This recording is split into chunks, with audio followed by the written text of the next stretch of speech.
Certainly, as we celebrate in the Spirit of the Father who embraced His Son, I want to talk about homecoming this evening. Look at Luke, that 15th chapter, verses 11, and we'll read through the 32nd verse just to set up our discussion.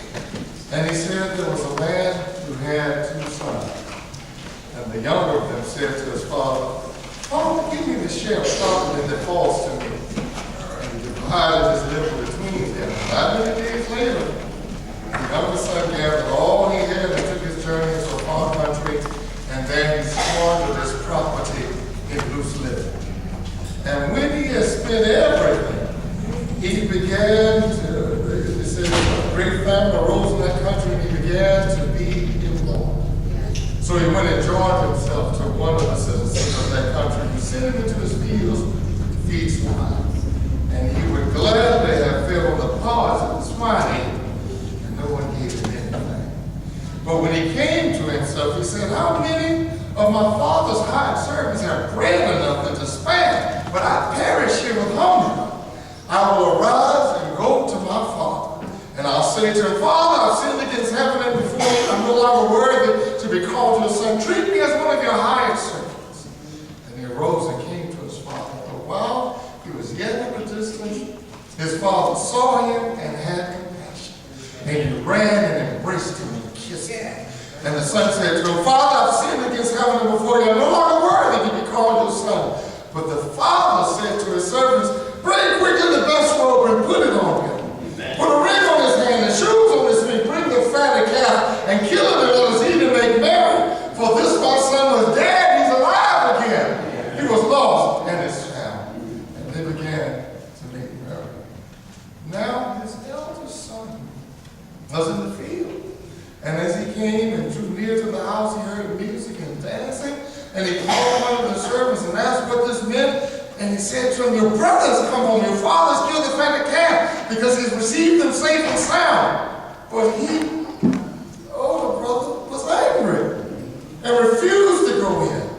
His father came out and entreated him, but he answered his father, "Lo, these many years I have served thee. I've never disobeyed your command. Yet you never gave me a kid that I might make merry with my friends. But when this son of yours came, who has devoured the living with harlots, you killed for him the fatted calf."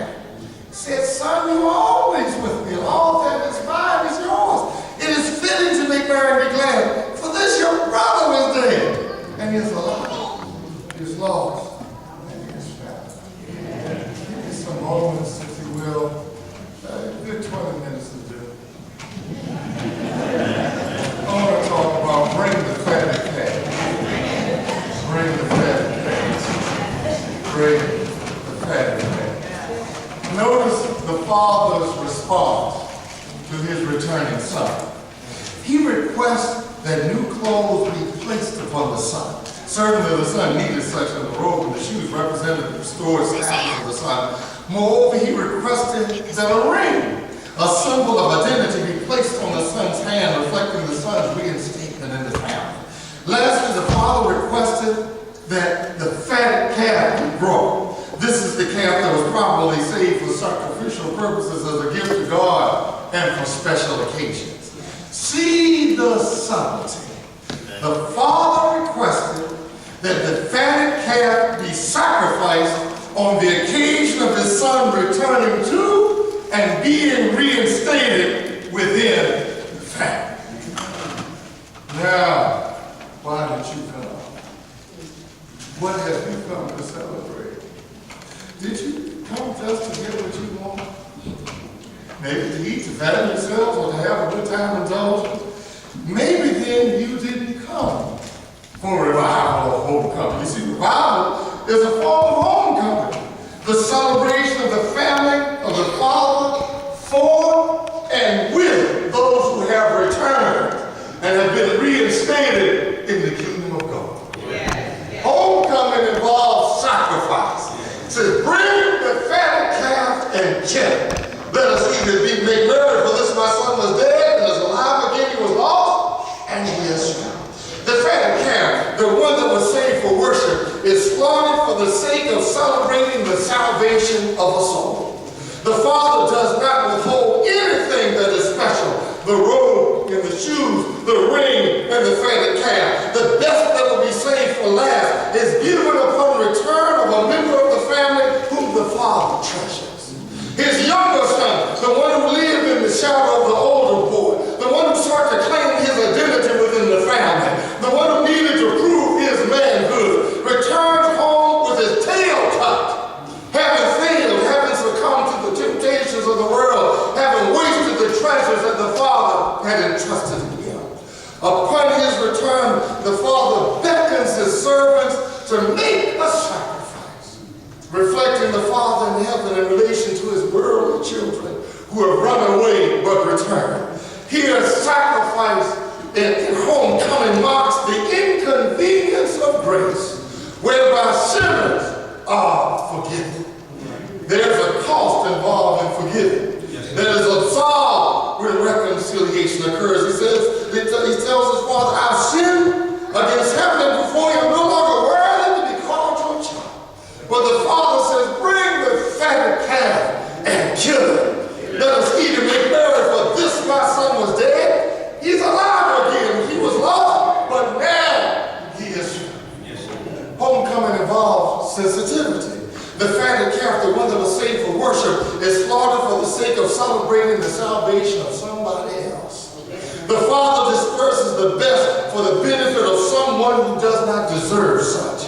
The best that should be saved for special occasions, the robe and the shoes, the ring and the fatted calf, is given upon return of a member of the family who has wasted his share of what the Father has given him.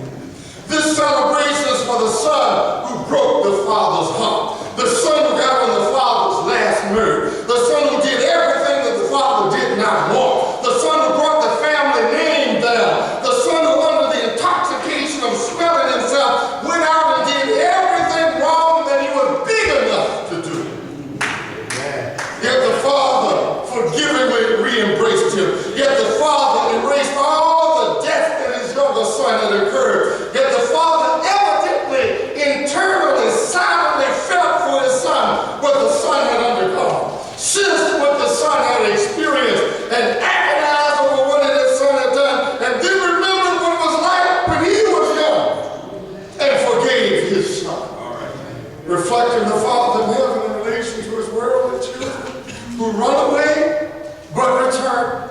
Sensitivity and homecoming marks, I call it the intuition of grace, whereby sinners are forgiven. There is a consciousness involved in forgiving that is absorbed when reconciliation occurs. Now, revival constitutes homecoming, a coming back to where you started and where you belong. Is there anybody here that has not fallen along the way? Is there anybody here who has always lived up to all that the Father in heaven has expected of us? Is there anybody here who has not been out there in the streets, down in the pits, into the in crowd, among the gangbangers, among the residents of the muck and the mire? Is there anybody here who has not wasted, not squandered, not blown a blessing that the Father has given them? If this is your situation, then you fit the bill of the older son. And I caution you not to be arrogant, not to be insensitive, not to be mean, not to be ugly. It says his elder son was in the field, and as he drew near to the house, he heard music and dancing. And he called one of the servants and asked, what does this mean? And he said, look, your brother is coming. The father has killed the fatted calf and has received him safe and sound. But the older boy was angry and refused to go in. And the father came out and entreated him, but he answered the father, all these many years I've served you. I never disobeyed your commands, but you never gave me a kid. You never threw any party for me that I may make merry with my friends. But when this son of yours, only call him brother, who has devoured your liver with hollers, came home, you killed for him the fatted calf. If you've never been out there and your slate is squeaky clean, then if you will, if it doesn't put you out too much, if it doesn't get on your last nerve, assume the Father's attitude. Celebrate the coming home of his children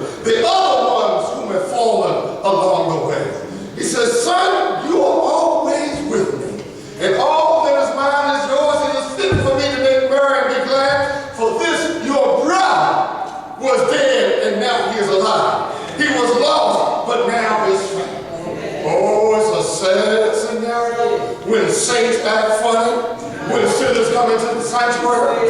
It's a sad situation when saints get huffing, when sinners come into this house that is called by his name. It's a sad story when saints become bothered, when sinners get old-time religion.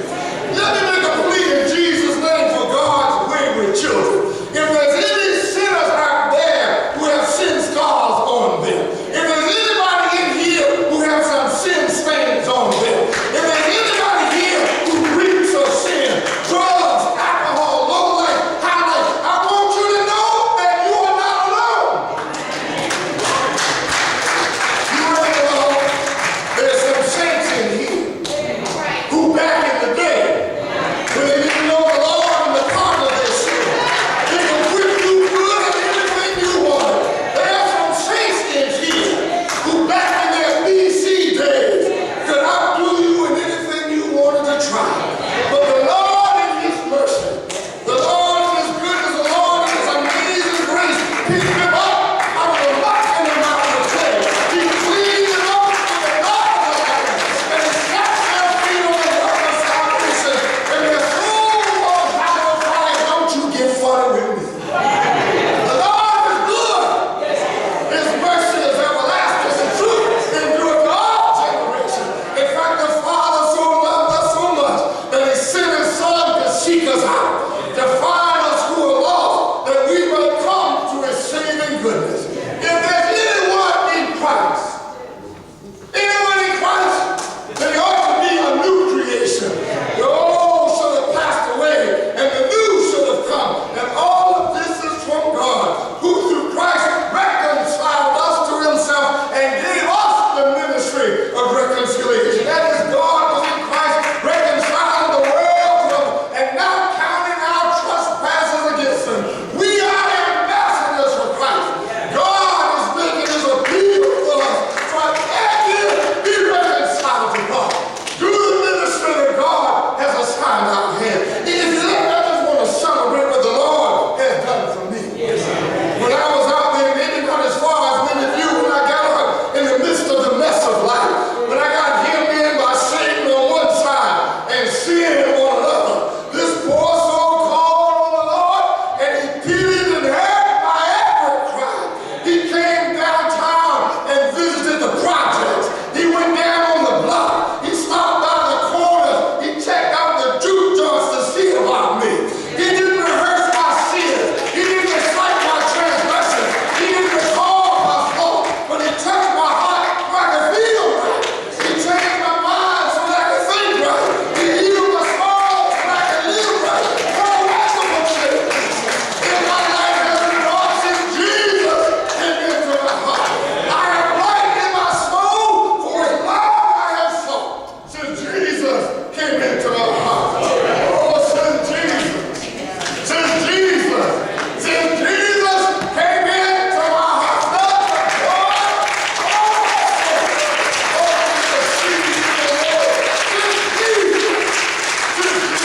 Is anybody here that loved my Jesus? Is there anybody here that loves my Lord? I just want to know you to love my Jesus. I just want to know you to love my Lord. Anybody here that loves my Jesus? Anybody?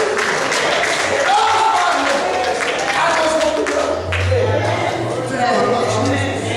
I just want to know. Do you love my Lord?